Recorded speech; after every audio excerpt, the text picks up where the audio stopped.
दिया जलाइए। तीसरा तत्व है ना अग्नि, दिया। और मुझे कोई पूछे तो कभी तो मुझे सूर्य से भी पहले दिया बहुत बढ़िया लगता है। क्यों? इसलिए दीपक कहता है भैया मैं सूरज नहीं जो शाम होते ढल जाऊंगा, मैं सूरज नहीं जो शाम होते ढल जाऊंगा, मैं तो एक दिया हूं, जब जला लोगे तभी तुम्हारे काम आऊंगा, जब जला लोगे तभी तुम्हारे काम आऊंगा। ये आप नित्य कीजिए, लास्ट समय तक कीजिए। आप एक दिया अपने मंदिर में रोज जलाइए, आपकी बॉडी में अग्नि तत्व पूरा होगा। बॉडी में अग्नि की जब कमी आती है, जठर कमजोर होता है, खट्टी डकारें आती हैं, भोजन पचता नहीं है, लीवर किडनी हल्के हो जाते हैं, डैमेज हो जाते हैं। यहां तक कि हम लोग हवन करते हैं, यज्ञ करते हैं, 365 दिन करते हैं और कभी भी नहीं चूकते। यज्ञ करने से अग्नि तत्व पूरा होता है। आग के ऊपर जो जलाया जाता है और वह अपार रूप धारण करता हुआ फिर वापस हमारे पास ही आता है। हजार बीमारियों को समाप्त करने की ताकत हवन में, अपराधों को समाप्त करने की ताकत हवन में, घर के वातावरण को ठीक करने की ताकत हवन में, यज्ञ में। प्रकृति का तीसरा तत्व है अग्नि, दिया जलाइए। फिर है वायु, वायु का गुण है स्पर्श, बड़ों के चरण छूइए,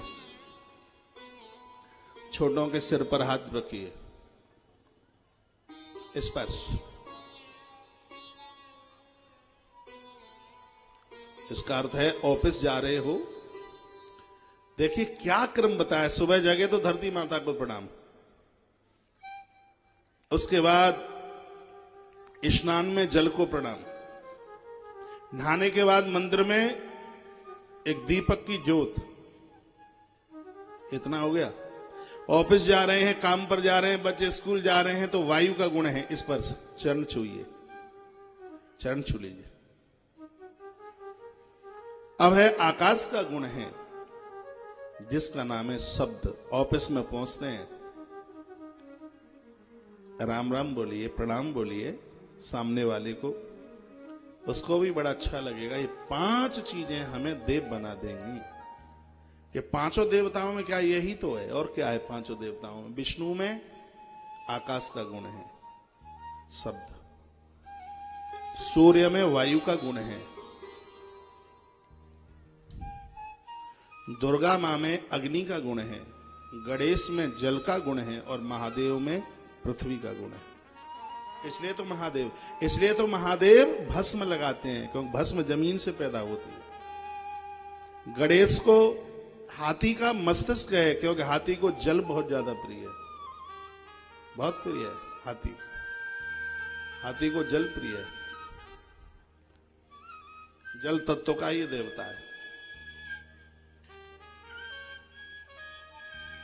दक्ष की बेटी ने दाहिने पैर से धरती को कुरेदा तो उसमें से आग प्रकट हो गई।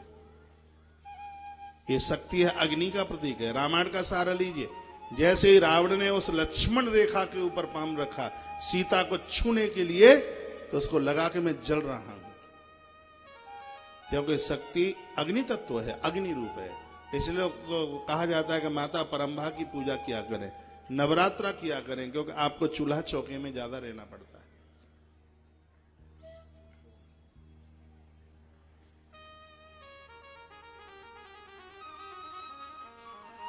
तो इन देवों के अपने अपने गुण हैं। बड़ी सुंदर बात कही है। इन 5, इसको महाभूत कहते हैं। इन 5 महाभूतों से 5 चीजें, शब्द, रस, शब्द, स्पर्श, शब्द, स्पर्श, रूप, रस और गंध, ये 5 चीजें, ये सब पैदा हुआ है तम अहंकार से। रज से बनी है, रजोगुण से बनी है 10 इंद्रियां। 10 इंद्रियां बनी है, 5 ज्ञान की हैं और 5 कर्म की। आंखें हैं ज्ञान की इंद्रिय। अच्छा, एक बात मैं और आपको निवेदन करना चाहूंगा। जो मैं आप प्रकृति के 5 महतत्वों की बात कर रहा था, आपको जो धरती दिखाई दे रही है, पृथ्वी दिखाई दे रही है, पानी इसका ठीक 3 गुना है। 3 गुना है पानी।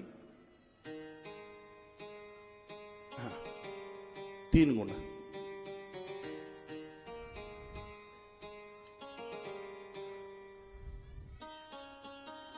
आपकी देह के ऊपर जो चमड़ा है, इसको धरती का तत्व समझ लीजिए, लेकिन अंदर इसमें रुधिर है, पीव है, मांस है, 7 धातुएं हैं, तो इसके 3 गुनी है।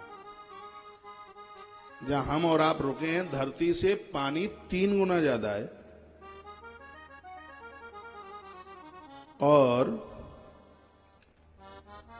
इतना ही नहीं, धरती से पानी 3 गुना है। इसका तो मतलब यह भी तो है कि पुत्र से पिता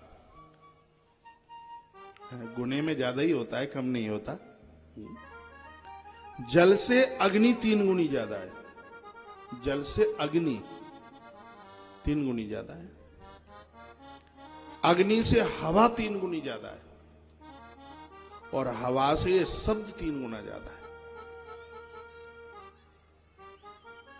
जल से ज्यादा अग्नि है।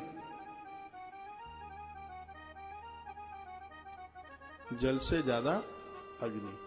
आप कहोगे जल से ज्यादा अग्नि कैसे है? सूर्य के पास पानी नहीं हो सकता, पर सूर्य के पास आग जरूर है।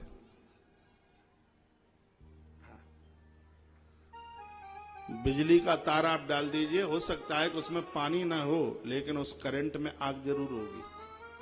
तो पानी से ज्यादा अग्नि है। हमारे और आपके 84 लाख योनियों में जो भी भोजन करते हैं, भोजन पचता है, वो आग के द्वारा न पक सकता न पच सकता।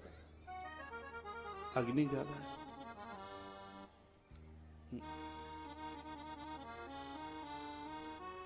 अग्नि से भी ज्यादा हवा की गति 3 गुनी ज्यादा है। प्रकृति में जो भी है वो सब एक दूसरे को छूना चाहते हैं। ये वृक्ष भी एक दूसरे को छूना चाहते हैं। आप देखते हैं एक जगह पर इतनी दूरी में पेड़ लगा दिए जाएं और फिर भी वो किसी न किसी प्रकार से वे डालें आपस में मिलने की कोशिश करती हैं। वो डालें मिलती हैं आपस में। उससे भी शब्द और 3 गुना ज्यादा है। प्रकृति में जो कुछ दिखता है वो सब बोलता है। पेड़ बोलते हैं, पहाड़ बोलते हैं, प्रतिमाएं बोलती हैं, पूरी प्रकृति बोलती है। तो ये इंद्रियां हैं, 10 इंद्रियां हैं, वो रजोगुण से बनी है। 5 ज्ञान की हैं और 5 कर्म की हैं। आप देख रहे हैं ज्ञान की इंद्रिय है, आप सुन रहे हैं ज्ञान की इंद्रिय, आप सूंघ रहे हैं, ये ज्ञान की इंद्रिय है। आप चख रहे हैं, ज्ञान की इंद्रिय। चलना है, हाथों से करना है, मलमूत्र का विसर्जन, ये सब कर्म की इंद्रियां हैं। अब इन इंद्रियों को चलावे कौन? तो सतोगुण में से 10 देवता प्रकट हो गए। हाँ, इनको चलाने के लिए भी तो चाहिए गाड़ी। तो बहुत बढ़िया ड्राइवर तो चाहिए, गाड़ी के अपने आप थोड़ी चल जाएगी। तो इन इंद्रियों को चलाने के लिए 10 देवता सूर्य प्रकट हुए, जिनके द्वारा आंखें चल रही हैं। इसलिए हम सूर्य भगवान को अर्घ देते हैं। हमारी ज्योत विस्तार पूर्वक हो आंखों की। सूर्य आंखों पर अपना काम कर रहे हैं। जीवा का देवता तैयार हो गया वरुण। ये जीव का देवता है वरुण। कान के देवता हैं दिशाएं, नाक के देवता स्वनी कुमार, ये प्रकट हुए। जठर का देव अग्नि। उसके तत्पश्चात अब 5 कर्मेंद्रियों के देवता प्रकट हुए। हाथ के देवता प्रकट हो गए हैं। इंद्र हाथों को चला रहे हैं। पांवों के देवता प्रकट हुए। पांव के देवता हैं भगवान विष्णु। चरण के देवता, ये चरण इसलिए तो पूजे जाते हैं, चरण में विष्णु का वास है, विष्णु को स्थान है। ये पाम के देवता हैं विष्णु। और मैं कहीं किसी भागवत कथा में बोल रहा था, आपको पता है कि बॉडी का ऐसा कौन सा अंग है जो ज्यादा धरती के संपर्क में है? बताएं। पांव हैं, चरण हैं। क्यों? ये धरती के संपर्क में पांव ज्यादा क्यों हैं? क्योंकि पांव का देवता है विष्णु और धरती विष्णु की पत्नी है। धरती भगवान विष्णु की पत्नी है। आज अभी आप लिंग पुराण में सुनेंगे, विधाता ब्रह्मा ने जब ऋषि किया था, सबको एक एक डिपार्टमेंट दिया था, तो उसमें विष्णु को धरती का मालिक बनाया गया। आज ही की कथा में आप सुनेंगे। तो विष्णु की पहली एक पत्नी है धरती, और तो दूसरी पत्नी है जिसका नाम है लक्ष्मी। तो ये बहुत समझने लायक बात है। जो घर से ही व्यापार चलाना चाहते हैं उनको ये बात मैं बोलना चाहता हूं। मैं उन्हें निवेदन करना चाहता हूं कि पाम का देवता है विष्णु और धरती विष्णु की पत्नी है, इसलिए तो पाम धरती के संपर्क में रहते हैं। लेकिन याद रखिए, नारायण की दूसरी पत्नी लक्ष्मी है। इन पामों से जितना घूमते रहोगे, लक्ष्मी उतनी ही आपके पास आएगी। आप ये सोचें कि घर बैठ करके मिल जाए तो नहीं संभव हो सकता। आप हमें दक्षिणा तब देते हो जब हमें वृंदावन से चल के आना पड़ता है। ये नहीं होता कि चलो तुम अपना मोबाइल खोल लो, हम कथा यहीं से सुनाई देते हैं और साथ में दिन लिफाफा भेज देना। हाँ, राजी हो जाओगे अगली बार तो ना टेंट की जरूरत पड़ेगी ना माइक की जरूरत पड़ेगी। हमारा मोबाइल ऑन कर देना, हम कथा यहीं से सुना देंगे। आप कहोगे महाराज दक्षिणा लेनी है तो आना पड़ेगा 100 बार।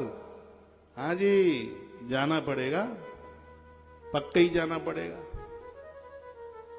एक नियम बना लीजिए, जब आप अपने काम में जा रहे हैं तो ऐसा लगे कि आप मंदिर में जा रहे हैं। मंदिर में भी तो पैसा मांगने को जाते हो, व्यापार भी आपको पैसे ही देता है। कहते हैं चलता नहीं है। अरे पुजारी के यहाँ कोई दर्शन करने के लिए नहीं आएगा तो इसका मतलब है कि पुजारी अपना मंदिर ना खोले, किवाड़ी लगाए रखे? नहीं, उसको अपना मंदिर खोलना है, आपको रोज जाना है। जैसे आप चलते रहोगे इन टांगों से, जल्दी बूढ़े नहीं होगे, कमजोर नहीं होगे। जो मशीनें बंद छोड़ दी जाती है उन्हें जंग लगती है, और क्या होता है? जंग लगने का मतलब कुछ करोगे नहीं तो जल्दी बूढ़े हो जाओगे, तुम्हारी फिटनेस ही गड़बड़ हो जाएगी। हाँ, शरीर की फिटनेस है इसमें। आप चलते रहिए, करते रहिए। थकते वो नहीं है जो कुछ करते हैं, थकान उनको होती है जो कभी कुछ करते ही नहीं। बहुत लंबी उम्र जीना चाहते हो तो इन पुर्जों से काम लेना बंद मत कीजिए। एक 82 साल के किसी व्यक्ति ने फॉरेन में, विदेश में अपना कारोबार शुरू किया। 91 साल वो जिया। 9 वर्ष में वे इस धरती का 7वें उद्योगपति में उसका नाम था। इतनी मेहनत, कितनी मेहनत उसने की होगी। तो धरती नारायण की पत्नी है, पाम के देवता है भगवान नारायण। दूसरी नारायण की पत्नी लक्ष्मी है। घूमते रहिए, आते जाते रहिए तो मां लक्ष्मी आपके करीब रहेगी, आपके नजदीक रहेगी।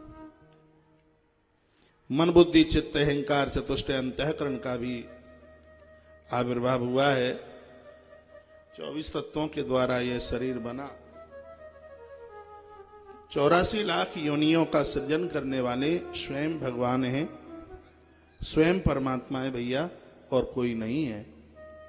तो वो कौन है? ऋषियों ने पूछा वो कौन है? कहा वो शिव है। वही शिव है जो ब्रह्मा बनकर सृजन, विष्णु बनकर पालन और रुद्र बन के इसका उद्धार कर रहा है।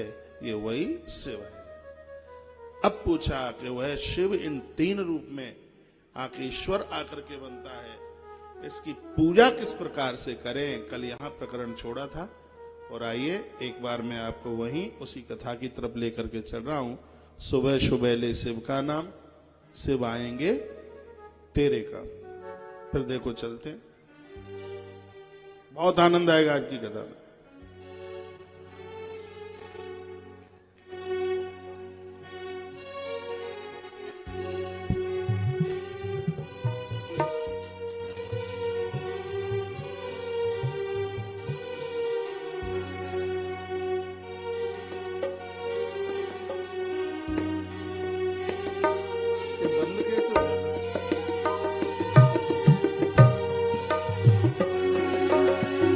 सुबह सुबह ले शिव का नाम कर ले बंदे, शुभ का शुभा शुभाले शिव का नाम कर ले बंदे ये शुभ का।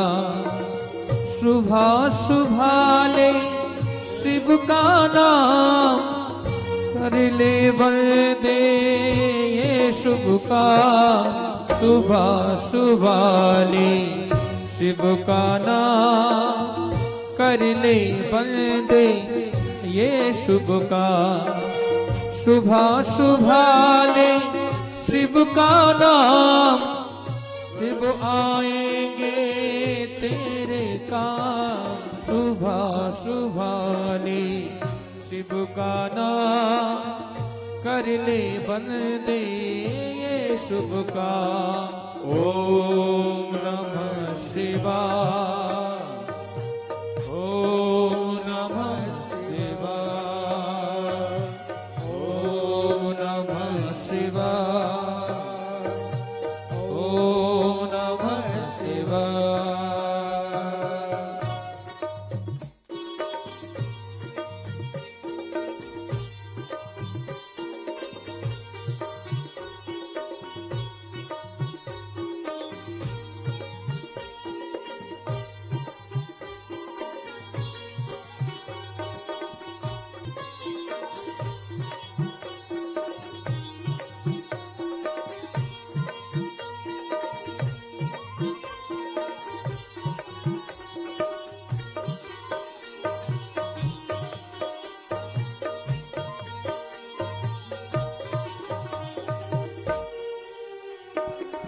शिव के चरणों में मिलते हैं सारे तीर्थ चारों धाम।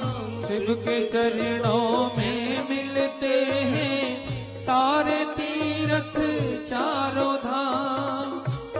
हो करनी का सुख तेरे हाथों, शिव के हाथों में परिणाम। शिव के हाथों में परिणाम। शुभा शुभाले शिव का नाम कर ले बंदे ये शुभ काम। ओम नमः शिवाय, ओम नमः शिवाय, ओम नमः शिवाय, ओम नमः शिवाय। हरि बोल।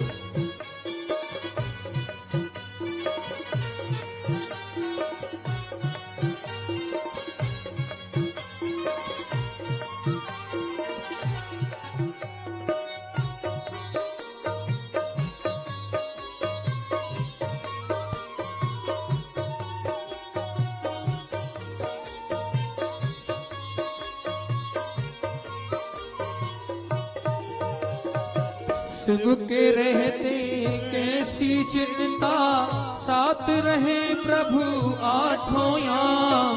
शिव के रहते कैसी चिंता, रहे प्रभु आठों याम। शिव को भज ले सुख पाएगा, मन को आएगा आराम। शिव को भज ले सुख पाएगा, मन को आएगा आराम। मन को आएगा आराम। शुभा शुभाले शिव का नाम कर ले बंदे ये शुभ काम। ओम नमः शिवाय, ओम नमः शिवाय, ओम नमः शिवाय, ओम नमः शिवाय, ओम नमः शिवाय, ओम नमः शिवाय, ओम नमः शिवाय, ओम नमः शिवाय, ओम नमः शिवाय, ओम नमः शिवाय। भोले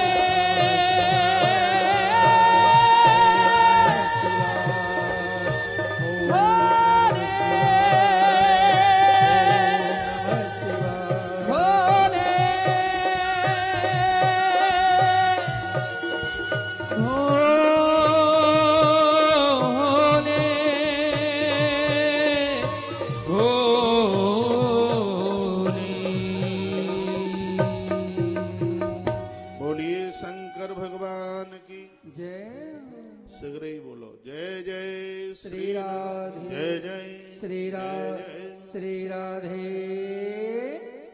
श्याम। तो आइए, ये पूछा गया कि जिस शिव ने पूरी सृष्टि की रचना की, गुरुदेव आप बता रहे हैं, ऐसा कोई उपाय है क्या, कोई ऐसी विधि है क्या, एक ही चीज को पूज करके ये तीनों देव संतुष्ट हो जाएं? कहे ना क्या, कथम पूज्यते महादेवो लिंग भूतिर्थ महेश्वर। जो आप भगवान शिव की जो पिंडी देखते हैं, इसमें ये त्रिदेवों का इसमें वास है। इसमें ये प्रकृति और पुरुष का यह जोड़ा है।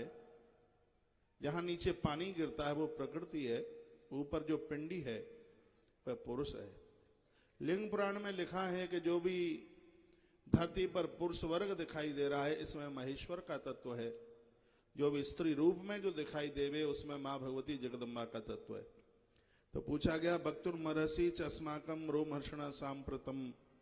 सूत जी महाराज कहते हैं, मेरे पिता रोमहर्षण ने मुझे जो बताया है इस आराधना में, पूजा में, माताएं थोड़ा सा और ध्यान से सुन लीजिए और आप भी थोड़ा ध्यान से सुने। इसमें बताया गया कि पूजा में सबसे पहले यदि कोई वेदी है तो वो स्नान किए। अथय स्नान विदम बक्षे ब्रह्मणा नाम हिताय च सर्व पाप हरम साक्षात। देखो, परसों कोई पूछ रहा था स्नान करने से क्या होता है, तो ये श्लोक यहाँ हमें लिंग पुराण में मिल गया। अथय स्नान विदम बक्षे ब्राह्मणा नाम हिताय च। ब्राह्मणा नाम यानी यहाँ ब्रह्मा ये कथा सुना रहे हैं। सर्व पाप हरम साक्षात शिवेना कथितम पुराः। भैया, स्नान करके जो लोग पूजा में बैठते हैं, भगवान वरुण देवता उनके संपूर्ण पापों को जला करके खाक कर देते हैं, राख कर देते हैं। ये जिम्मेवारी उनकी है। इसलिए पूजा में, आराधना में स्नान की बात है। यहाँ स्नान के 3 रूप बताइए। क्या क्या है? 3। त्रिविधम स्नान आख्यातम देव देवेन संभूना। भगवान महादेव की पूजा के लिए 3 प्रकार का स्नान करें। क्या है? लिखने लायक बात है। जल से, भस्म से और मंत्र से। जल से, भस्म से और मंत्र से। इसका मतलब क्या? चूल्हे में लकड़ी जला करके राख शरीर के ऊपर लिपेटोगे? नहीं। तो फिर क्या करना है? यहां पर इस बात का, पहले का जो स्नान हुआ करता था उसमें लोग देह के ऊपर मिट्टी इस प्रकार से लगाते थे जैसे आज आप साबुन लगाते हैं। साबुन से साफ हो सकते हैं, लेकिन साबुन से शुद्ध तो नहीं हो सकते। आज महात्मा लोग गंगा जी नहाते हैं तो पूरे देह के ऊपर वो मिट्टी लपेटते हैं। अब आप पूरे देह के ऊपर मिट्टी न लगा पाओ तो पूजा में आप इतना तो कर सकते हैं। क्या? मलमूत्र के विसर्जन के तत्पश्चात जो आप साबुन से हाथ धोते हो, किसी दिन आप विशेष अनुष्ठान कर रहे हो, एकादशी कर रहे हो, सोमवार कर रहे हो, मंगलवार कर रहे हो, तो उस दिन कम से कम मिट्टी से तो हाथ साफ कर सकते हो। यहाँ राख का मतलब माटी से है। और मंत्र का मतलब क्या है? जिस समय आप नहा रहे हो उस समय आप चुप मत रहिए, कुछ बोलते रहिए, नदियों का नाम लेते रहिए। कुछ भी ना आता हो तो हनुमान चालीसा पढ़ते रहिए। ऐसा ना हो जाए कि पंजाब में कोई लुधियाना के भस्म से यानी मिट्टी से और मंत्र से स्नान किया जावे। बड़ी सुंदर बात कही है कि स्नान के तत्पश्चात व्यक्ति का उस समय भाव बड़ा शुद्ध होता है। और पूजा का मतलब है जिसकी भावना बढ़िया हो, जिसके भाव की शुद्धि हो। जिसका भाव शुद्ध नहीं है, देखो क्या लिखा हुआ है, जिनका भाव शुद्ध नहीं है 10,000 यज्ञ भी कर ले तो भी उसको उद्धार का कोई कारण नहीं मिल सकता। इसलिए अपने भाव को, दूषित विचारों को समाप्त कीजिए। नित्य सूर्य भगवान को अर्घ दीजिए। जिस समय आप सूर्य को अर्घ देते हो तो ये 3 देवता आपके उस अर्घ को स्वीकार करते हैं। तीनों के यहां नाम लिखे हुए हैं। आप सूर्य को जब अर्घ देते हो तो सूर्य, चंद्र और अग्नि तीनों इससे संतुष्ट होते हैं। सूर्य के पास तेज है, अग्नि का तेज है, और चंद्रमा सूर्य से प्रकाश लेते हैं रात्रि को चमकने के लिए। तो जो आप भगवान भास्कर को, सूर्य को जो आप अर्घ देते हो, यहां लिंग पुराण के अंतर्गत लिखा है, इससे तीनों देवता प्रसन्न होते हैं। सर्व पापई विशुद्धि अर्थ। देखो अभी मैंने बोल रहा था ना आपको कि भगवान वरुण पापों को काट देते हैं। सर्व पाप विशुद्धि अर्थ मावाये वरुणम तथा। भगवान वरुण उसके संपूर्ण पापों को समाप्त कर देते हैं। और देखो ततोहो भानु सोम अग्निमंडलम स्मृत बसहा आप जो जल देते हैं तो भानु यानी सूर्य, सौम्य यानी चंद्रमा और अग्नि, ये तीनों देव आपके उस जल को स्वीकार करते हैं। पूजा में 3 बार आचमन करके बैठे हैं। जो ये देखियो आचार्य जी, जो पंडित जी पूजा कराते हैं, कहते हैं हाथ में जल लीजिए, वो सब मंत्र यहां लिखे हैं इसमें लिंग पुराण में। वो कहते हैं 3 बार आचमन कीजिए, केशवाय नमः, माधवाय नमः, नारायणाय नमः। अभी लिंग पुराण की कथा, इसलिए यहाँ शंकर जी के नाम लिखे हैं। यहाँ लिखा है तत्पुरुषाय नमः, यहाँ लिखा है शिवाय नमः और यहाँ लिखा है रुद्राय नमः। यही कथा विष्णु पुराण की होती तो लिखा होता केशवाय नमः, माधवाय नमः, नारायणाय नमः। तो 3 बार आचमन कीजिए। और उसके देखो कितनी बढ़िया बात कही है। आपके भाल के ऊपर कोई तिलक लगा रहा है, हमें तो पहले पता भी नहीं था, आज पता लग रहा है। चोटी पर हाथ लगाइए, ये लिखा है यहां पर, देखिए। आपके भाल के ऊपर यदि कोई तिलक करता है तो अपना हाथ यूं ऐसे ऐसे पीछे लगाइए। पर्व के समय पर आप स्नान कर रहे हैं, चोटी के ऊपर पानी निकलना चाहिए। पर्व के समय ये सब बातें भी लिखी हैं। स्नान विधि के तत्पश्चात में फिर आप पूजन की विधि एक दिन मैंने बताई है, फिर समय ज्यादा लगेगा। किसी बात को रिपीट करना, दोहराना, तो फिर समय की कमी पड़ेगी। मैंने पूरी षोडशोपचार से एक पूजा की विधि आपके बीच में रखी है। और याद रखिए, बिना दीप प्रज्वलन के कोई भी पूजा पूरी नहीं होती। बिना भोग और आरती और स्नान, ये 3 चीज के बिना कोई भी पूजा पूरी नहीं होती। स्नान, भोग, आरती, इस तीनों को रखिएगा। तत्पश्चात यहां पर पंच यज्ञों का वर्णन किया गया है। आवाहित तो देवीम गायत्रीम वेद मातरम, वेद की माता गायत्री है। बताया गया कि उसके अन्न में दोष नहीं रहता जो गायत्री का जप करते हैं। लिंग पुराण में लिखा है, आयात वरदा देवी तन्नेनैव महेश्वरी।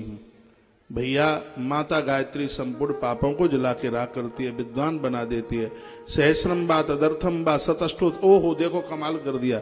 चाहे सहस्रम आप 1000 यज्ञ करें, चाहे आप 500 यज्ञ करें, चाहे आप 100 यज्ञ करें, जिस यज्ञ में गायत्री मंत्र से आहुति नहीं डाली जाएगी वो यज्ञ अपने आप में पूरा होगा ही नहीं।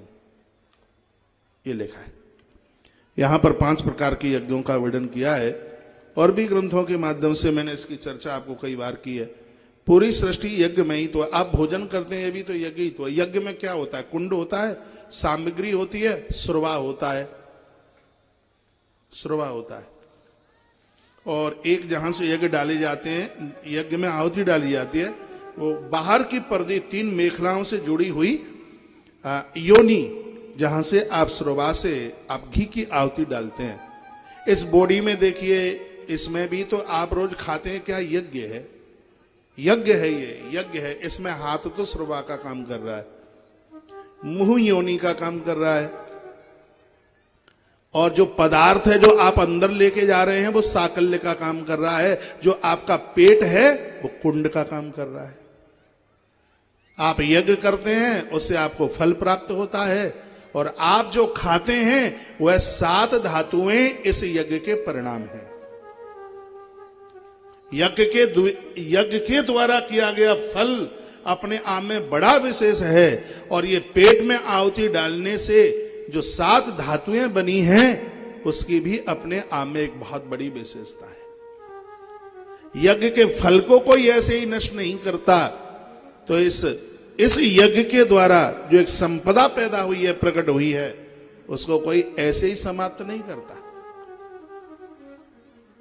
इसको भी एक यज्ञ का रूप दिया गया है। यह भी यज्ञ है। पोस्टरों पर लिखा होता है, यहां भी लिखा है शिव लिंग पुराण ज्ञान यज्ञ समारोह। यह भी एक यज्ञ है, यज्ञ है। ये भी जो आप ये कथा सुन रहे हैं, ये क्या है? यज्ञ है। इसमें प्रवचन साकल्य है, प्रवचन इसमें साकल्य है। बुद्धि इसमें बुद्धि इसमें अग्नि का काम कर रही है। प्रवचन इधर से जा रहा है, यहां से। ये कान देखिए, वो तो एक ही कुंड है, लेकिन यहां तो जितनी मुंडी है उतनी कुंडी है। ये जितनी मुंडी, एक एक मुंडी पर दो दो कुंडी लगी है। यानी कहने का मतलब है संपूर्ण प्रकृति यज्ञ में है, यज्ञ में है। यज्ञ के बिना तो कुछ है ही नहीं। और आप ये समझ लें कि स्त्री और पुरुष के माध्यम से एक संतति का जन्म होता है, एक संतान का जन्म होता है, वो भी यज्ञ का ही रूप है। अब कुछ बातें ऐसी हैं कि यहां से बड़ा पर्दा डाल करके बोलना पड़ता है, सब बातें यहां से नहीं कही जाती। हाँ, स्त्री और पुरुष का जो एक संबंध है, दोनों के माध्यम से एक संतति का, एक संतान का जन्म होता है, वो यज्ञ का ही तो रूप है। जिसमें पुरुष को श्रवा कहा है, श्रवा, पुरुष को श्रवा, जिस श्रवा से आहुति डाली जाती है, उस पुरुष को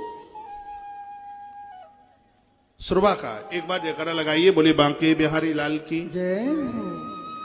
श्री हनुमान जी महाराज की जय। जय जय श्री राम, जय जय श्री राधे, जय जय। श्री राधे श्याम। और इन दोनों के माध्यम से जन्म लेने वाली जो संतान है, वो क्या है? वो उस यज्ञ का परिणाम है, वो उस यजन का परिणाम है। जितने ढंग से यजन होता है, उसका परिणाम उतना ही बढ़िया होता है। माता पिता जितने बढ़िया सदाचार के साथ में रहते हैं, याद रखिए, संतान के रूप में उनका सदाचार ही तो प्रणाम स्वरूप, सद आचरण ही तो प्रणाम के रूप में, औलाद के रूप में प्रकट होता है। उनका अपराध ही संतान के रूप में प्रकट होता है। आप क्या समझ रहे हैं? दुर्योधन क्या है? ये गांधारी और धृतराष्ट्र का परिणाम है। और क्या है? युधिष्ठिर क्या है? माता कुंती का परिणाम है। ये जो संतति का जन्म होता है, मैं बोल नहीं पा रहा हूं, मैं हिचक रहा हूं, नहीं तो मैं बड़ा लंबा प्रवचन कर दूं इसके ऊपर। और ये सब बातें ग्रंथ की हैं। गोस्वामी जी कहते हैं कि चतुर्वक्ता तो वो है जो प्रसंग को होशियारी से निकल जाए बोल करके। ये संतति सृष्टि का जन्म, ये क्या है? ये यजन है, एक यज्ञ है। संसार में ऐसी है कौन सी चीज जिसमें मेल फीमेल ना हो? आप बोल्ट कसते हैं ना, बोल्ट में एक होता है नट और एक होती है ढिबरी, होता है ना। एक होता है नट और एक होती है ढिबरी, जिसमें जो नट है वो पुल्लिंग है और जो ढिबरी है वो स्त्रीलिंग है। एक चीज नहीं है इस धरती की जो प्रकृति और पुरुष के अलावा हो। ये शिवलिंग की बात कही जा रही है, ये क्या है? ये प्रकृति और पुरुष सृष्टि का सृजन नहीं होगा इसके बिना। ऐसी एक भी कोई चीज नहीं है इस धरती पर, एक भी कोई चीज नहीं है जो स्त्रीलिंग और पुल्लिंग में न बटी हुई हो। एक भी चीज नहीं है ऐसी। मैं बोल रहा हूं ये पुल्लिंग है, माइक स्वीकार कर रहा है स्त्रीलिंग है। और आप जो सुन रहे हैं ये इस यज्ञ का परिणाम है। ऐसा कुछ है ही नहीं। खेत में हल चल रहा है, बीज सामग्री है, धरती प्रकृति है, और वह हल एक श्रवा का काम कर रहा है। वो क्या है? वो भी एक यजन है। लिंग पुराण की बात मुझे इतनी बढ़िया लगी है, जो भी कोई कार्य हो रहा है वो सब यजन स्वरूप है, यज्ञ रूप है। यज्ञ होता है, वर्षा होती है, वर्षा होती है, अन्न पैदा होता है, अन्न पैदा होता है, 7 धातुएं बनती हैं। जब 7 धातुएं बनती हैं तब जीव का जन्म होता है। तो सबके आधार में यज्ञ ही तो है। यज्ञ के बिना कुछ हो ही नहीं सकता। यानी सृष्टि के क्रम में एक यज्ञ एक बहुत बड़ी ताकत है। हमारे इन वेदों ने, ग्रंथों ने 5 प्रकार के यज्ञों का वर्णन किया है, वो आप लिख सकते हैं। 5 तरह के यज्ञ हैं, ये आप लिख लें। 5 प्रकार के यज्ञ में आप लिख लीजिए ब्रह्म यज्ञ। पहला यज्ञ है ब्रह्म यज्ञ, दूसरा है पितृ यज्ञ, तीसरा है देव यज्ञ, चौथा है अतिथि यज्ञ और 5वां है भूत यज्ञ। भूत कहते हैं संस्कृत में प्राणी को। इन यज्ञों की मैं व्याख्या करूं उससे पहले कुछ चीजें ये लिख लें। आप यज्ञ में कौन सी आहुति डालने से क्या प्राप्त होगा। यज्ञ में शहद की आहुति डालते हैं तो उपद्रव समाप्त हो जाएगा।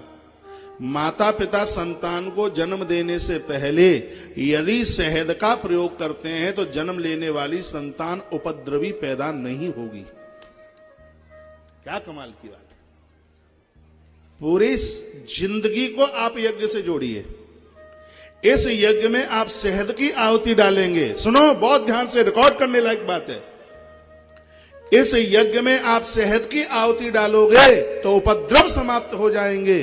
विवाह के तत्पश्चात पति और पत्नी कुछ समय तक दूध में, पानी में, प्रसाद में दोनों शहद लें। उसके तत्पश्चात जन्म लेने वाली संतान उपद्रवी पैदा नहीं हो सकती। ये हमारा वेद कहता है। अपने जीवन को यज्ञ से जोड़िए। ये कहते हैं स्वाहा स्वाहा, बस यही ऐसे ही स्वाहा स्वाहा नहीं है। इसका बहुत बड़ा, समाधिया जी, बहुत बड़ा विज्ञान है। इसका बहुत बड़ा विज्ञान है। कोई मेरी बात मान तो ले। मैं तो निवेदन हाथ जोड़ जोड़ करके मनवाता हूं, मान लो हमारी बात। खीर से राम प्रकट होते हैं। खीर का विज्ञान है, विज्ञान है खीर का। फल खा के संतान का जन्म होता है, ये उसका विज्ञान है। उसका ये ऐसे ही नहीं है। संपूर्ण सृष्टि यजन के ऊपर, यज्ञ के ऊपर टिकी है। दूसरी बात मैं बोल रहा हूं, घी घृत की आहुति डालते हैं यज्ञ में तो वहां से धन की प्राप्ति होती है। घी की आहुति डाल करके धन की प्राप्ति होती है। बच्चों को जन्म देने से पहले माता पिता घृत पदार्थों का, गौगव्य चीजों का भैया सेवन करें। दोनों के माध्यम से जन्म लेने वाली औलाद है वो आपकी संपत्ति को उड़ाने वाली नहीं, आपकी संपत्ति को बचाने वाली संतान जन्म लेगी। घी का ये प्रभाव है। चाहे इसको इस यज्ञ में डालिए और चाहे इस घी को इस यज्ञ में डालिए। माइक खोल भाई। जोर से बोलता हूं तो कमजोर क्यों पड़ता है।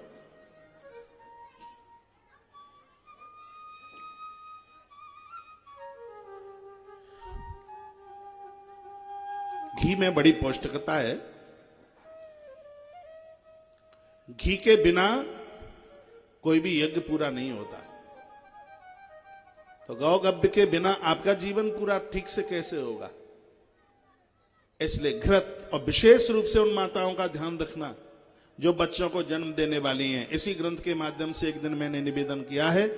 एक सूखा गोला, उसको ऊपर से काटिए, उसमें पूरा घी भरिए, फिर ऊपर से बंद कर दीजिए और उसको एक मटके में, मिट्टी के मटके में रख दीजिए 90 दिन के लिए।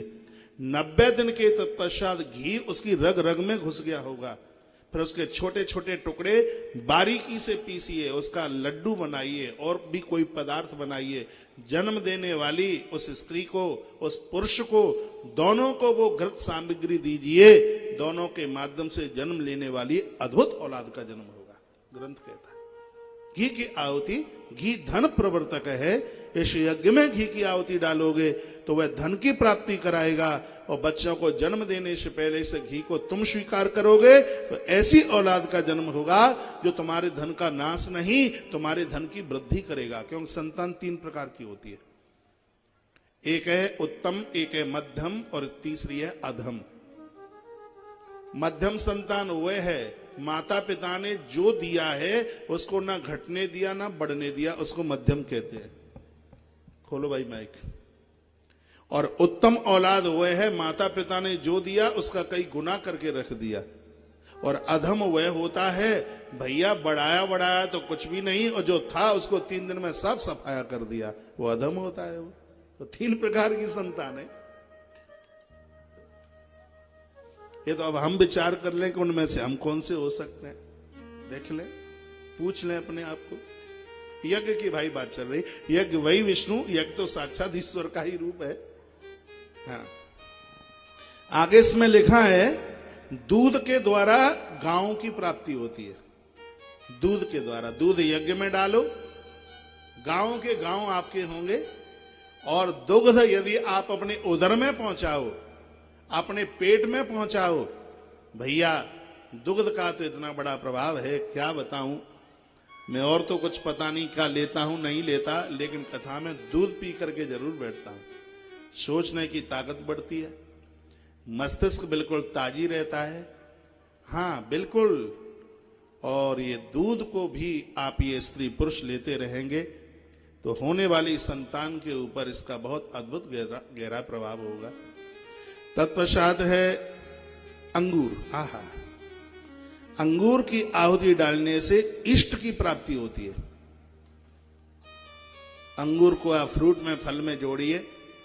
इधर जो माता पिता फल का सेवन करते हैं, जिन्होंने फल लिया है, तत्पश्चात होने वाली जो संतान है, सच मानिए बहुत भजनानंदी होती है। आप जाएंगे संतों के पास तो संत उसको फल देते हैं। हाँ, फल देते हैं उसे, समोसा थोड़ी देते हैं कि जाओ समोसा खा लो और बेटा हो जाएगा। ना चिलगम देते हैं, नहीं देते, फल देते हैं। फल ही क्यों देते हैं? कोको कोलाई बोतल क्यों नहीं देते? फल ही क्यों देते हैं? वो फल इसलिए देते हैं कि तुम्हारी कोख से जन्म लेने वाला बच्चा भगवान का भक्त हो, क्योंकि तुम पुत्रवान तभी तो मानी जाओगी। गोस्वामी जी की आवाज है, पुत्रवती जुवती जग सोई। आहा, आगे रघुबर भगतु जासु सुत होई। तो ये फल का प्रभाव है। फल स्वास्थ्य के लिए बड़ा लाभदायक है।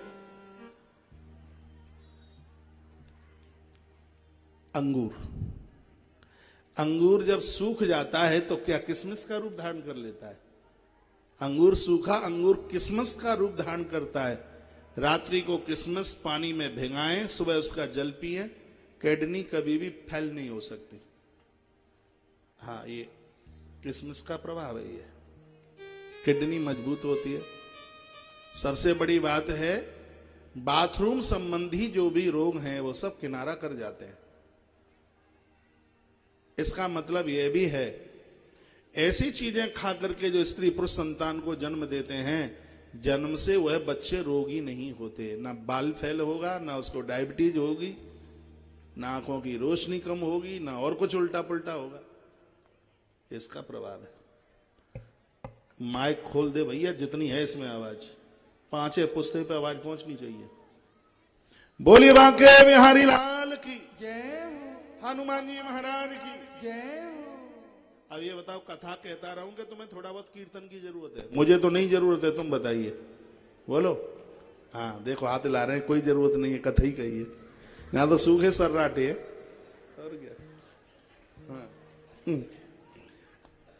और यज्ञ में देखिए, खील जानते हैं? हाँ, दिवाली पर खीली कहते हैं उसको। खील और लाई में अंतर है। जिसका मुरमुरा बनता है वो तो लाई होती है, जो गडेली के संग खाई जाती है वो खील होती है। हाँ, खील गडेली होती है। खील भुजा हुआ चावल उस तरीके का होता है। इसकी भी आहुति डाली जाती है, इससे राज्य की प्राप्ति होती है। उधर भी स्वास्थ्य के लिए खील बहुत फायदेमंद है। तत्पश्चात इधर कमल की आहुति डाली जाती है तो धन की प्राप्ति होती है। कमल ऐसा है, कीचड़ की बूंद जिसको छू नहीं सकती, तो इशारा करता है कि बच्चों को जन्म देने से पहले माता पिता यदि वासना से रहित हैं, उनके पास नकारात्मक सोच नहीं है, तो भैया ऐसी औलाद जन्म लेगी, उनके यहां वो संपूर्ण धरती के मालिक होंगे वह बच्चे। तत्पश्चात केले की आहुति है। आहा, केले की आहुति डालने से, यहां लिखा है अपने लोग कभी अपने से दूर नहीं हो सकते। यज्ञ में केले की आहुति डालने से पति आपसे दूर नहीं होगा, बेटे आपसे दूर नहीं होंगे, कुनवा आपसे दूर नहीं होगा। ये केले का प्रभाव है। यज्ञ में केले की आहुति डाली जाती है। आजकल बच्चे प्राय विवाह के बाद दूर ही हो जाते हैं, बहुत बड़ी संख्या में दूर हो जाते हैं। तो केले का ये बड़ा प्रभाव है, जिससे परिवार के लोग दूर ना हो। गूगल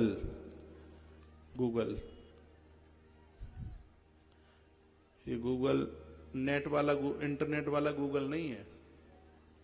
हाँ, ये गूगल चलाने के काम में आता है गूगल। इससे दुख नष्ट होते हैं। आरती में, पूजा में इसका प्रयोग किया करें। हवन में इसकी विशेष आहुति डाली जाती है। तिल अविष्ट सिद्धि देता है। तिल यज्ञ में, कपूर बाग सिद्धि हो जाती है। कपूर, आरती तो पूरी ही नहीं होती कपूर के बिना। गुड़ की आहुति डालने से मनोरथ सिद्ध हो जाते हैं। आज सुबह आप लोग आए होंगे पूजा में, आए, आपने देखा हमने गुड़ की आहुति डाली थी। काय के लिए डाली थी? ठंड इतनी ज्यादा पड़ रही थी कि सर्दी में सबको कप कभी श्रोता कम हो रहे थे। आप यदि विश्वास कर ले, मैं एकदम 100% सच बोल रहा हूं, इसमें इतना भी झूठा नहीं है। मैंने गुड़ की आहुति डाल के यज्ञ नारायण भगवान को यह कहा था कि आज मौसम बढ़िया कर दो सो श्रोताओं की संख्या कम ना हो। ये आज ही की बात है, समाधि आदि आज सुबह की बात है। जो पूजा में रहे होंगे उन्होंने देखा होगा हमने गुड़ की आहुति कल तो नहीं डाली, परसों नहीं डाली, अदरसों नहीं डाली, आज डाली। आज हमने गुड़ की आहुति डाली है।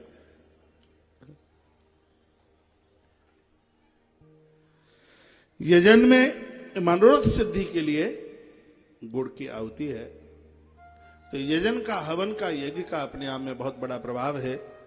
तो पहला है ब्रह्म यज्ञ, दूसरा है पितृ यज्ञ, तीसरा है देव यज्ञ, चौथा है अतिथि यज्ञ और पांचवा है भूत यज्ञ। भूत के आगे आप प्राणी लिख ले, नहीं तो आप कहीं उस भूत को न समझ बैठे।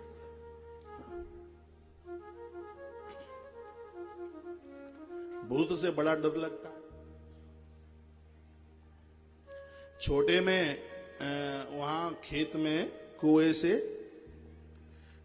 ताऊ को रात का भोजन दे के आते, तो खेत में एक बिजू का गड़ा हुआ होता। वो बिजू का ये लगे कि बिल्कुल भूत ही है। हमें तो हनुमान चालीसा तभी याद हो गया जिस समय वो खेत में बिजू का भूत के रूप में देखा। हनुमान चालीसा, हाँ, तासों भूत प्रेत सब कांपे, पूरनदास बाबा कहते थे। हाँ, भूत प्रेत सब कांपे, वो भूत कांपे हमें ना छुए। हनुमान चालीसा तभी तभी याद हो गया। तो भूत इस संस्कृत का शब्द है, भूत वंश है प्राणी। तो अब इन 5 यज्ञों की महिमा देखिए क्या है। सबसे पहले क्या निवेदन किया आपको? ब्रह्म यज्ञ। ब्रह्म यज्ञ का मतलब है ग्रंथों का नित्य स्वाध्याय कीजिए। जो रोज आप हनुमान चालीसा पढ़ते हैं, सुंदरकांड पढ़ते हैं, या आप कोई स्तुति करते हैं, गोपी गीत पढ़ते हैं, ये सब यज्ञ है। इसको ब्रह्म यज्ञ कहते हैं। ये यज्ञ है।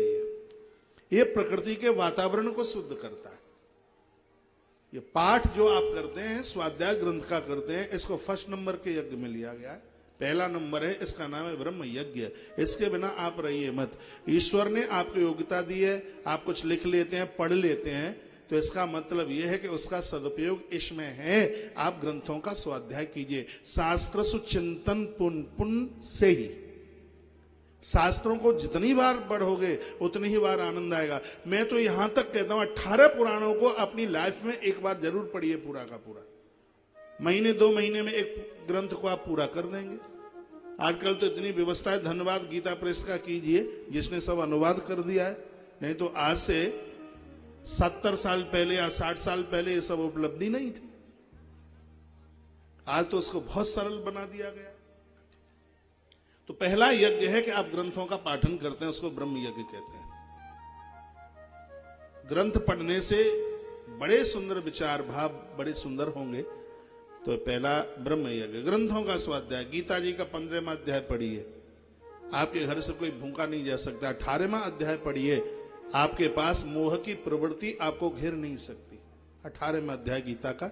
गीता जी का 18वां अध्याय पढ़ने वाले चुटकियों के साथ अपना अंतिम समय छोड़ते हैं, उनको चारपाई नहीं गोड़नी पड़ती। मैं तो यहां तक कहता हूं, घर में कोई बूढ़ा है जिसको दिक्कत हो रही है, परेशान है, ना खड़ा होता ना मरता। अब ये जरूरी नहीं है कि 150 साल जिसकी चारपाई की रस्सी काटनी पड़े तब 125 साल जी के जाए। इसमें तो वो चलता फिरता चला जाए तो ज्यादा ठीक है। 3 बात मैं आपको बता रहा हूं। गीता जी का 18वां अध्याय उस व्यक्ति के लिए गोदान, और उसके लिए तीसरी बात है एकादशी के व्रत का कोई समर्पण। किसी ने एकादशी की हो, संकल्प करके उसको दे दीजिए या उसके निमित्त गोदान करा दीजिए। अपने यहां देखो बोलते कहते हैं कि उसको गैया लग गई। जिनको गैया लग गई आपने देखा होगा, या दुनिया छोड़ के चले गए होंगे या खड़े हो गए होंगे। गाय देने के वालों को 10-10 साल जी करके गए हैं। फिर गाय का इतना बड़ा महत्व है, गाय के गोदान का इतना बड़ा महत्व है। उस वृद्ध के लिए या तो गोदान या एकादशी का प्राण उसके लिए निमित्त, या गीता जी का 18वां अध्याय, या तो वो खड़ा हो जाएगा या दुनिया छोड़ के चला जाएगा। वह किसी भी प्रकार का कष्ट नहीं भोगेगा। ये विशेषता है इसकी। और गीता के ऊपर तो मैं बहुत बड़ा जोर देता हूं। हम लोग तो गीता के पुजारी हैं, हमारी धमनियों में है गीता। अभी मैं पूर्व की किसी कथा में निवेदन कर रहा था, गीता के 18 अध्यायों में 3 बातों के ऊपर कृष्ण ने जोर दिया। और आप यहां बड़े सजग समझदार बैठे हैं। गीता में 3 ही बातें, 3 के अलावा कोई चौथी बात नहीं है। गीता में पहली बात है कि जो बीत गया है उसका दुख मत कीजिए। दूसरी बात है वर्तमान का मोह मत कीजिए। और तीसरी बात है कि आने वाले समय का भय मत कीजिए। ये 3 ही तो है। और आदमी 3 में ही परेशान है। जो बीत गया उसके लिए दुख है, जिसको जाना था वो चला गया, मृत्यु हो चली गई। आपके रोने से अब कोई व्यक्ति जिंदा तो नहीं हो जाएगा। कुछ लोगों का अपमान हो जाता है, अरे रात गई बात गई, क्या मतलब है, अरे उसने ऐसा बोल दिया, फलाने ने ये बोल दिया, उसने ये ठिकाना बोल दिया। क्या बोल दिया, जो बोल दिया सो बोल दिया। काय को क्या लादे आप घूम रहे फिर रहे हो। बीते हुए का दुख मत जताइए। रात गई बात गई, देखिए आप कितने बड़े आनंद में आप रहेंगे। हम गए थे, पापा ने ये बोल दिया, अरे पापा है क्या है, पापा ने बोल दिया तो। मम्मी हमसे बोली भी नहीं, चाची ने हमें देख करके मुंह लटका लिया। ये कोई बात है? जो निकल गया उसको छोड़िए। वर्तमान का मोह, बीते का दुख नहीं और वर्तमान का मोह नहीं। ये मेरा है, ये मेरा है, इसी में तो परेशान हो। ये मेरा है, ये मेरा, ये मेरा, ये मेरा, ये मेरा है, मोह। आवाज सुनाई में आई थी, भाई साहब उसका एक्सीडेंट हो गया, कोई दुख नहीं हुआ, एक कह करके रह गए। लेकिन पता चला कि तुम्हारा बेटा फलानी जगह पर एक्सीडेंट हो गया, तो आंख में आंसू हैं। उसका दुख नहीं हुआ, इसका दुख क्यों हुआ? क्योंकि इसको आपने अपना बना लिया है। इससे आप मोहित हो चुके हैं। गोस्वामी जी उत्तरकांड में यहां तक कहते हैं, संपूर्ण दुखों का यदि कोई कारण है तो वो मोह है। मोह धृतराष्ट्र है। मोह को धृतराष्ट्र कहा गया है। मोह सकल व्याधिन करमूला उपजहि जनते विविध प्रसूला। प्रसूल कहते हैं कांटों को। संपूर्ण दुखों का कांटा तो ये मोह है, जिसको आप जकड़े बैठे हैं, जिसको आपने अपना लिया है, अपना बना लिया। कहते हैं ये मेरा है, मेरा मेरा। गीता ने इसका विरोध किया। धृतराष्ट्र को समझाने के लिए यही 3 सूत्र इतने थे, लेकिन वो कहां मानने को तैयार हुआ। और ये बात तब सुनाई जा रही है जब अर्जुन को लग रहा था कि ये मेरे लोग मर रहे हैं, मेरे रिश्तेदार मर रहे हैं, ये सब मेरा कुटुंब खानदान मर रहा है। उस समय उस रण की बीच भूमि पर खड़े होकर भगवान, कृष्ण क्या है ये आप गीता पढ़ेंगे तब पता चलेगा। अब बात रही है तीसरी, भविष्य का भय। ये माताएं बहुत परेशान है। ये काय से परेशान है?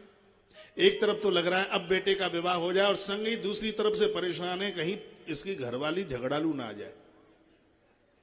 हाँ, ये सब भयभीत है। कोई एक आदमी बची होगी, इन्हें बड़ा डर है। हाँ, ये भय है। राम भरोसे जो रहे पर्वत पर हरियाए। आपका स्वभाव ठीक होगा, क्या करेगी बहू?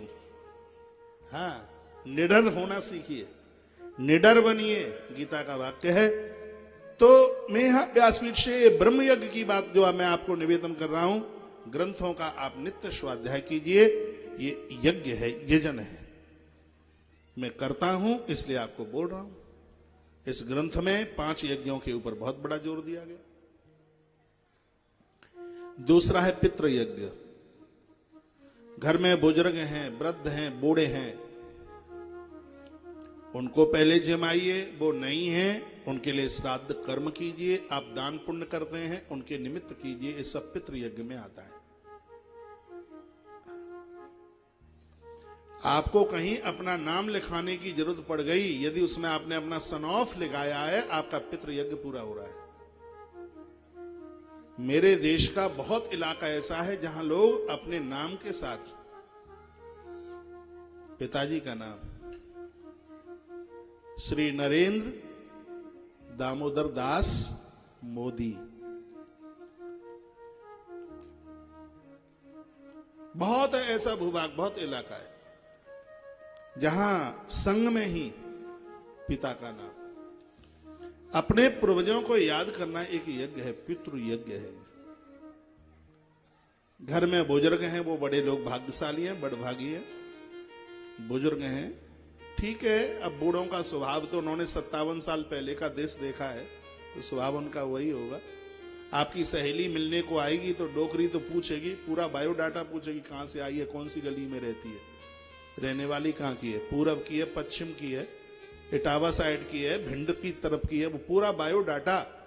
शादी के समय पर भी कोई इतना ना पूछे जितना वो पूछे। अब उनके कल्चर में, उनके स्वभाव में आप कहीं क्यों बुरा मानते हैं?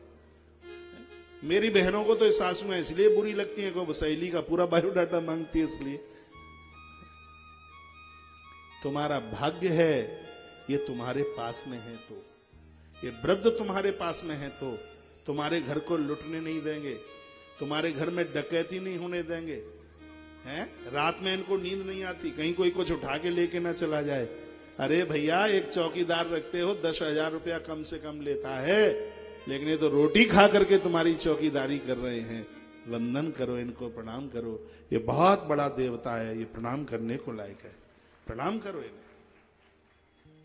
अब आप दिल्ली रह रहे हैं, जन्मभूमि से बहुत दूर आप रह रहे हैं, अपने हृदय में उनके प्रति सहानुभूति रखिए, श्रद्धा रखिए उनके प्रति, उनके प्रति। वर्ष में एक आध बार तुम उनके पास जाते रहिए या उनको बुलाते रहिए। ज्यादा लंबे समय तक उन्हें रोकोगे, महीने महीने, तो उन्हें चैन कहां पड़ेगा यहाँ, क्योंकि जितना बड़ा तुम्हारा पूरा का पूरा घर है, हाँ, इससे ज्यादा बड़ी तो उनकी पौर है बाहर की भैया, और का इससे भी और ज्यादा बड़ी होगी। उनको तो वहां नीम की छैया में खटिया। चलो, जितने दिन के लिए आते हैं उतने दिन के लिए बुलाइए या उनके पास खुद जाइए। पितृ यज्ञ है, मेरी बड़ी श्रद्धा है, इसलिए मैं वृद्धों के पास बहुत बैठता हूं, उनसे बात करता हूं, मुझे बहुत अच्छे लगते हैं दादा लोग। एक बार जयकारा लगाओगे? कौन से देवता का? सोच लो पहले। बोलो बटेश्वरनाथ भगवान की जय। गुफा वाले हनुमान जी महाराज की जय। जय जय श्री राम, जय श्री राम, जय जय। श्री राधे श्याम। तो ये रहा पितृ यज्ञ, श्राद्ध करते रहिए। ये मत कहिए कि वो जीवने को आएगा कि नहीं, वो आता है। और भगवान वहां रहते हैं, कहां? देखिए रामायण का अयोध्या कांड है। तर्पण होम करही विधि नाना, तर्पण होम करही विधि नाना, प्रजिमाए देवदाना, प्रजिमाए देवदाना, तर्पण होम करई विधि नाना, तर्पण होम करई विधि नाना, प्रजिमाई देहि बहुदाना, प्रजिमाई देहि बहुदाना, तर्पण होम करई विधि नाना, प्रजिमाए देहि बहुदाना, प्रजिमाए देहि बहुदाना। तर्पण होम करई विधि नाना। भैया स्वयं महर्षि वाल्मीकि जी ने कहा है, जो पूर्वजों के लिए तर्पण करते हैं, श्राद्ध कर्म करते हैं, ब्राह्मणों को बुलाते हैं, दक्षिणा देते हैं, उन्हें जिमाते हैं, हे प्रभु अयोध्या रहना भले ही भूल जाना, लेकिन उन लोगों के हृदय में वास करना आप कभी भी मत भूलना, पूर्वजों के लिए कीजिए। ऐसा ही अपना ही तो धर्म है। नहीं तो एक दूसरे धर्म का आदमी पानी मांगता मांगता मर गया, किसी ने उसे पानी नहीं पिलाया, धर्म का तो नाम नहीं लूंगा, और मरते समय उसने क्या बोला? क्या बोला? मैं धन्यवाद करता हूं उन हिंदुओं का, जिंदे जी तो पानी पिलाते हैं, पर मरने के बाद में भी साल में 16-16 दिन जल पिलाते रहते हैं अपने पूर्वजों को, अपने पुरखों को। अपना जैसा धर्म कहां मिलेगा? ताली इतनी कमजोर क्यों बजाई है आपने? खा पी के नहीं आए? धन्यवाद। तो इसे कहते हैं पितृयज्ञ। पितृयज्ञ का मतलब है आपके घर में जो बूढ़े हैं, वृद्ध हैं, वो तृप्त हों, संतुष्ट हों, ये पितृयज्ञ है। इनको तृप्त रखिए, इनको प्रसन्न रखिए। मरने के बाद 100 कुंडल का भंडारा करना कुछ नहीं होता। फिर जिंदे जी इनको तृप्त रखिए, प्रसन्न रखिए, सेवा कीजिए। जो मेरी बहनें लड़े बिना, सासू से लड़े बिना श्वास भी न लेती हों, उनको तो बड़ी गुस्सा आ रही होगी मेरे ऊपर। दांत पीस रही होंगी। अब पीस लो दांत, तुम आई घिसेंगे, हमारा कचुनाए बगैर तुम पीस लो चाहे तितने। एक उपनिषद का वाक्य है और ये रखकर मैं आगे बढ़ रहा हूं। जीव धरती पर आने को तैयार था, भगवान से अनुमति मांग रहा था और वो रो रहा था। जैसे आपका बेटा बाहर जयपुर पढ़ने को जाए, जिस दिन जाता है उसकी आंख में आंसू होते हैं और आप भी रोते हो। तो जीव आ रहा था, उसकी आंख में आंसू थे। भगवान ने पूछा, बेटा मत रोए, क्यों रो रहा है? कहता, अकेला जा रहा हूं, मुझे कौन संभालेगा? भगवान बोले, 2 भेज दिए तेरे से पहले, चिंता मत कर। अच्छा, भूख लगेगी, होठों की भाषा कौन समझेगा? जिम्मेवारी सबको सरकार ही नहीं कर देगी, ये जिम्मेवारियां हमारी भी। तत्पश्चात जैसे ही नहा धो के तैयार हो गए हैं, तो तीसरे नंबर पर है अग्नि। एक दिया जलाइए आप अपने मंदिर में। इसका प्रभाव आप देखेंगे। दिया जलाइए। तीसरा तत्व है ना अग्नि, दिया। और मुझे कोई पूछे तो कभी तो मुझे सूर्य से भी पहले दिया बहुत बढ़िया लगता है। क्यों? इसलिए दीपक कहता है, भैया मैं सूरज नहीं जो शाम होते ढल जाऊंगा, मैं सूरज नहीं जो शाम होते ढल जाऊंगा, मैं तो एक दिया हूं, जब जला लोगे तभी तुम्हारे काम आऊंगा, जब जला लोगे तभी तुम्हारे काम आऊंगा। ये आप नित्य कीजिए, लास्ट समय तक कीजिए। आप एक दिया अपने मंदिर में रोज जलाइए, आपकी बॉडी में अग्नि तत्व पूरा होगा। बॉडी में अग्नि की जब कमी आती है, जठर कमजोर होता है, खट्टी डकारें आती हैं, भोजन पचता नहीं है, लीवर किडनी हल्के हो जाते हैं, डैमेज हो जाते हैं। यहां तक कि हम लोग हवन करते हैं, यज्ञ करते हैं, 365 दिन करते हैं और कभी भी नहीं चूकते। यज्ञ करने से अग्नि तत्व पूरा होता है। आग के ऊपर जो जलाया जाता है और वह अपार रूप धारण करता हुआ फिर वापस हमारे पास ही आता है। 1000 बीमारियों को समाप्त करने की ताकत हवन में, अपराधों को समाप्त करने की ताकत हवन में, घर के वातावरण को ठीक करने की ताकत हवन में, यज्ञ में। प्रकृति का तीसरा तत्व है अग्नि। दिया जलाइए। फिर है वायु। वायु का गुण है स्पर्श। बड़ों के चरण छूइए, छोटों के सिर पर हाथ रखिए, स्पर्श। इसका अर्थ है ऑफिस जा रहे हो, देखिए क्या क्रम बताया। सुबह जगे तो धरती माता को प्रणाम, उसके बाद स्नान में जल को प्रणाम, नहाने के बाद मंदिर में एक दीपक की ज्योत। इतना हो गया। ऑफिस जा रहे हैं, काम पर जा रहे हैं, बच्चे स्कूल जा रहे हैं, तो वायु का गुण है स्पर्श। चरण छूइए, चरण छू लीजिए। अब है आकाश का गुण है, जिसका नाम है शब्द। ऑफिस में पहुंचते हैं, राम राम बोलिए, प्रणाम बोलिए सामने वाले को, उसको भी बड़ा अच्छा लगेगा। ये 5 चीजें हमें देव बना देंगी। ये 5 देवताओं में क्या यही तो है, और क्या है 5 देवताओं में? विष्णु में आकाश का गुण है शब्द, सूर्य में वायु का गुण है, दुर्गा मां में अग्नि का गुण है, गणेश में जल का गुण है और महादेव में पृथ्वी का गुण है। इसलिए तो महादेव भस्म लगाते हैं, क्योंकि भस्म जमीन से पैदा होती है। गणेश को हाथी का मस्तिष्क है, क्योंकि हाथी को जल बहुत ज्यादा प्रिय है, बहुत प्रिय है। हाथी को जल प्रिय है, जल तत्व का ये देवता है। दक्ष की बेटी ने दाहिने पैर से धरती को कोरेदा तो उसमें से आग प्रकट हो गई। ये शक्ति है, अग्नि का प्रतीक है। रामायण का सहारा लीजिए, जैसे ही रावण ने उस लक्ष्मण रेखा के ऊपर पाम रखा सीता को छूने के लिए, तो उसको लगा के मैं जल रहा हूं, क्योंकि शक्ति अग्नि तत्व है, अग्नि रूप है।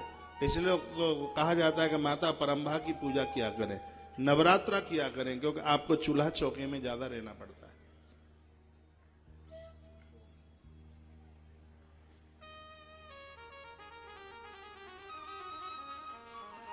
तो इन देवों के अपने अपने गुण हैं। बड़ी सुंदर बात कही है। इन 5, इसको महाभूत कहते हैं। इन 5 महाभूतों से 5 चीजें, शब्द, रस, शब्द, स्पर्श, शब्द, स्पर्श, रूप, रस और गंध, ये 5 चीजें, ये सब पैदा हुआ है तम अहंकार से। रज से बनी है, रजोगुण से बनी है 10 इंद्रियां। 10 इंद्रियां बनी है, 5 ज्ञान की हैं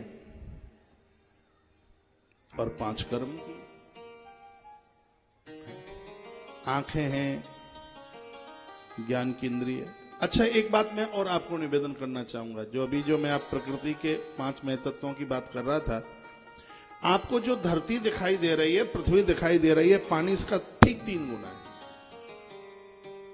3 गुना है पानी, हाँ 3 गुना।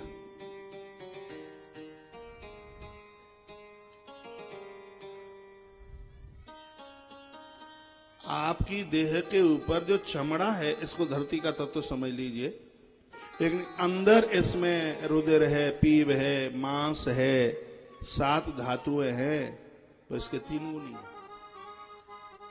जहां हम और आप रुके हैं, धरती से पानी 3 गुना ज्यादा है। और इतना ही नहीं, धरती से पानी 3 गुना है। इसका तो मतलब ये भी तो है कि पुत्र से पिता गुने में ज्यादा ही होता है, कम नहीं होता। जल से अग्नि 3 गुनी ज्यादा है। जल से अग्नि 3 गुनी ज्यादा है। अग्नि से हवा 3 गुनी ज्यादा है। और हवा से शब्द 3 गुना ज्यादा है। जल से ज्यादा अग्नि है, जल से ज्यादा अग्नि। आप कहोगे जल से ज्यादा अग्नि कैसे है? सूर्य के पास पानी नहीं हो सकता, पर सूर्य के पास आग जरूर है।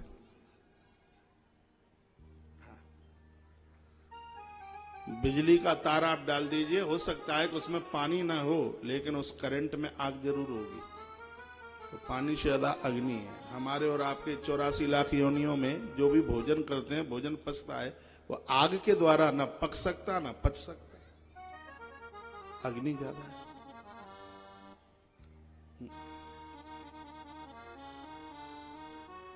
अग्नि से भी ज्यादा हवा की गति 3 गुनी ज्यादा है। प्रकृति में जो भी है वो सब एक दूसरे को छूना चाहते हैं। ये वृक्ष भी एक दूसरे को छूना चाहते हैं। आप देखते हैं एक जगह पर इतनी दूरी में पेड़ लगा दिए जाएं और फिर भी वो किसी न किसी प्रकार से वे डालें आपस में मिलने की कोशिश करती हैं। वो डालें मिलती हैं आपस में। उससे भी शब्द और 3 गुना ज्यादा है। प्रकृति में जो कुछ दिखता है वो सब बोलता है। पेड़ बोलते हैं, पहाड़ बोलते हैं, प्रतिमाएं बोलती हैं, पूरी प्रकृति बोलती है। तो ये इंद्रियां हैं, 10 इंद्रियां हैं वो रजोगुण से बनी है, 5 ज्ञान की हैं और 5 कर्म की हैं। आप देख रहे हैं ज्ञान की इंद्रिय है, आप सुन रहे हैं ज्ञान की इंद्रिय, आप सूंघ रहे हैं ये ज्ञान की इंद्रिय है, आप चख रहे हैं ज्ञान की इंद्रिय, चलना है, हाथों से करना है, मलमूत्र का विसर्जन, ये सब कर्म की इंद्रियां हैं। अब इन इंद्रियों को चलावे कौन? तो सतोगुण में से 10 देवता प्रकट हो गए। हाँ, इनको चलाने के लिए भी तो चाहिए, गाड़ी तो बहुत बढ़िया, ड्राइवर तो चाहिए, गाड़ी के अपने आप थोड़ी चल जाएगी। तो इन इंद्रियों को चलाने के लिए 10 देवता सूर्य प्रकट हुए, जिनके द्वारा आंखें चल रही हैं। इसलिए हम सूर्य भगवान को अर्घ देते हैं, हमारी ज्योत विस्तार पूर्वक हो आंखों की। सूर्य आंखों पर अपना काम कर रहे हैं। जीवा का देवता तैयार हो गया वरुण, ये जीव का देवता है वरुण। कान के देवता हैं दिशाएं, नाक के देवता अश्वनी कुमार, ये प्रकट हुए। जठर का देव अग्नि, उसके तत्पश्चात अब 5 कर्मेंद्रियों के देवता प्रकट हुए। हाथ के देवता प्रकट हो गए हैं, इंद्र हाथों को चला रहे हैं। पांवों के देवता प्रकट हुए हैं, पांव के देवता हैं भगवान विष्णु। चरण के देवता, ये चरण इसलिए तो पूजे जाते हैं, चरण में विष्णु का वास है, विष्णु को स्थान है। ये पाम के देवता हैं विष्णु। और मैं कहीं किसी भागवत कथा में बोल रहा था, आपको पता है कि बॉडी का ऐसा कौन सा अंग है जो ज्यादा धरती के संपर्क में है? बताएं। पांव है, चरण है। क्यों ये धरती के संपर्क में पांव ज्यादा क्यों हैं? क्योंकि पांव का देवता है विष्णु और धरती विष्णु की पत्नी है। धरती भगवान विष्णु की पत्नी है। आज अभी आप लिंग पुराण में सुनेंगे, विधाता ब्रह्मा ने जब अभिषेक किया था, सबको एक एक डिपार्टमेंट दिया था, तो उसमें विष्णु को धरती का मालिक बनाया गया। आज ही की कथा में आप सुनेंगे। तो विष्णु की पहली एक पत्नी है धरती, और तो दूसरी पत्नी है जिसका नाम है लक्ष्मी। तो ये बहुत समझने लायक बात है। जो घर से ही व्यापार चलाना चाहते हैं उनको ये बात मैं बोलना चाहता हूं। मैं उन्हें निवेदन करना चाहता हूं कि पाम का देवता है विष्णु और धरती विष्णु की पत्नी है, इसलिए तो पाम धरती के संपर्क में रहते हैं। लेकिन याद रखिए, नारायण की दूसरी पत्नी लक्ष्मी है। इन पामों से जितना घूमते रहोगे, लक्ष्मी उतनी ही आपके पास आएगी। आप ये सोचें कि घर बैठ करके मिल जाए तो नहीं संभव हो सकता। आप हमें दक्षिणा तब देते हो जब हमें वृंदावन से चल के आना पड़ता है। ये नहीं होता कि चलो तुम अपना मोबाइल खोल लो, हम कथा यहीं से सुनाई देते हैं और साथ में दिन लिफाफा भेज देना। हाँ, राजी हो जाओगे अगली बार तो ना टेंट की जरूरत पड़ेगी, ना माइक की जरूरत पड़ेगी। हम मोबाइल ऑन कर देना, हम कथा यहीं से सुना देंगे। आप कहोगे महाराज दक्षिणा लेनी है तो आना पड़ेगा 100 बार। हाँ जी, जाना पड़ेगा, पक्का ही जाना पड़ेगा। एक नियम बना लीजिए, जब आप अपने काम में जा रहे हैं तो ऐसा लगे कि हम मंदिर में जा रहे हैं। मंदिर में भी तो पैसा मांगने को जाते हो, व्यापार भी आपको पैसे ही देता है। कहते हैं चलता नहीं है। अरे पुजारी के यहाँ कोई दर्शन करने के लिए नहीं आएगा तो इसका मतलब है कि पुजारी अपना मंदिर ना खोले, किवाड़ी लगाए रखे? नहीं, उसको अपना मंदिर खोलना है, आपको रोज जाना है। जैसे आप चलते रहोगे इन टांगों से, जल्दी बूढ़े नहीं होगे, कमजोर नहीं होगे। जो मशीनें बंद छोड़ दी जाती हैं उन्हें जंग लगती है, और क्या होता है? जंग लगने का मतलब कुछ करोगे नहीं तो जल्दी बूढ़े हो जाओगे, तुम्हारी फिटनेस ही गड़बड़ हो जाएगी। हाँ, शरीर की फिटनेस है इसमें। आप चलते रहिए, करते रहिए। थकते वो नहीं है जो कुछ करते हैं, थकान उनको होती है जो कभी कुछ करते ही नहीं।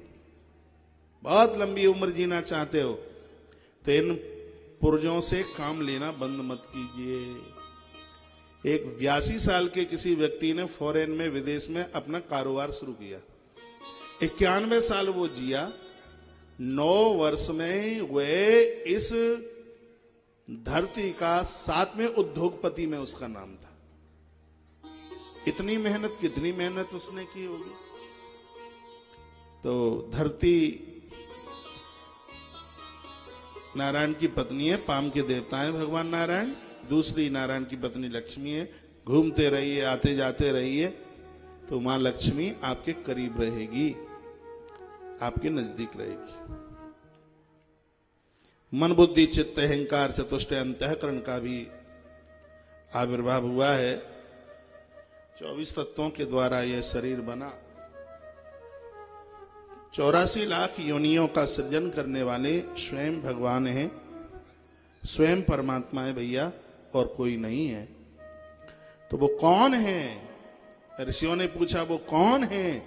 कहा वो शिव है, वही शिव है जो ब्रह्मा बनकर सृजन, विष्णु बनकर पालन और रुद्र बन के इसका उद्धार कर रहा है। ये वही शिव है। अब पूछा कि वह शिव इन 3 रूप में आके ईश्वर आकर के बनता है, इसकी पूजा किस प्रकार से करें? कल यहां प्रकरण छोड़ा था, और आइए एक बार मैं आपको वहीं उसी कथा की तरफ लेकर के चल रहा हूं। सुबह सुबह ले शिव का नाम, शिव आएंगे तेरे काम। फिर देखो चलते हैं, बहुत आनंद आएगा आज की कथा में।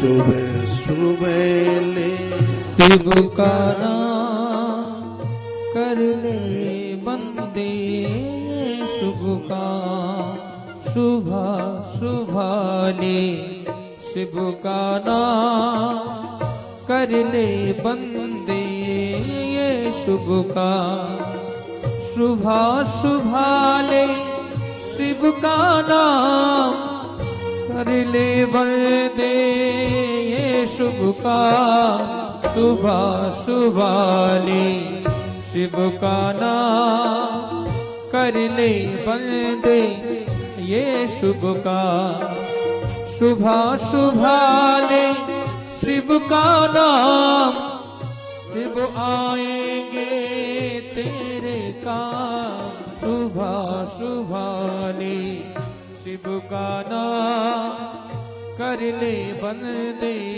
ये शुभ का। ओम नमः शिवाय, ओम नमः शिवाय, ओम नमः शिवाय, ओम नमः शिवाय।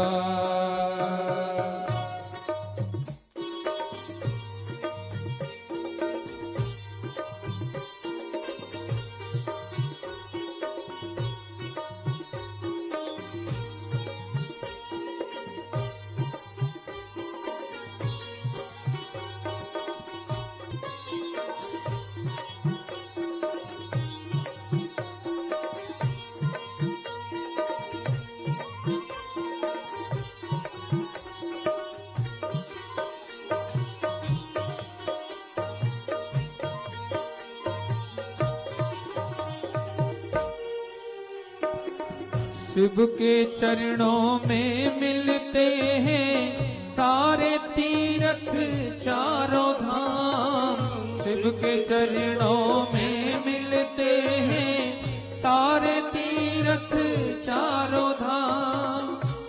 हो करनी का सुख तेरे हाथों, शिव के हाथों में परिणाम, शिव के हाथों में परिणाम।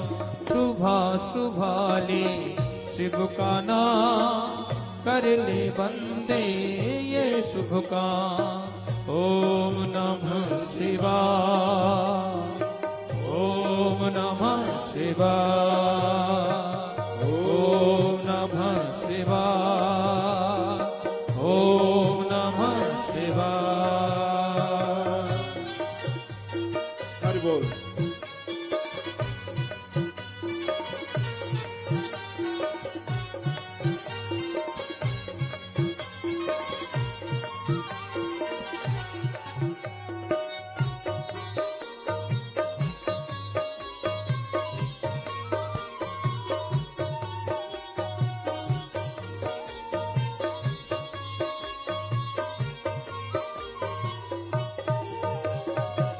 शिव के रहते कैसी चिंता, साथ रहे प्रभु आठों याम।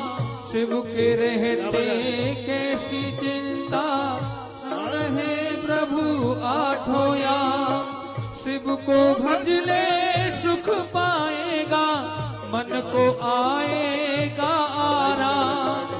शिव को भज ले सुख पाएगा, मन को आएगा आराम, मन को आएगा आराम। सुबह सुबह ले शिव का नाम, कर ले बंदे ये शुभ काम। ओम नमः शिवाय।